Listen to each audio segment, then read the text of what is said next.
ভারতের বিজেপি শাসিত গুজরাটে হঠাৎ বড় ধরনের রাজনৈতিক পরিবর্তন।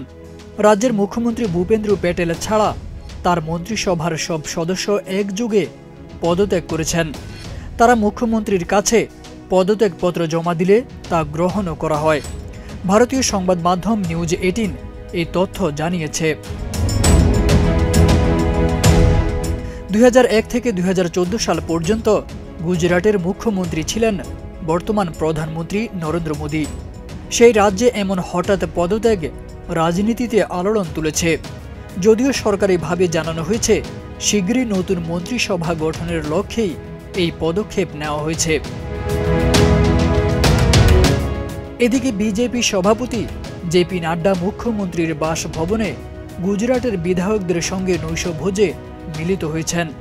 নতুন মন্ত্রীদের তালিকা রাজ্যপালের কাছে পেশ করেন। 17 অক্টোবর নতুন মন্ত্রিসভার ঘোষণা হতে পারে বলে দলীয় সূত্র জানিয়েছে। তারেক আজিজ খান, প্রজন্ম 24।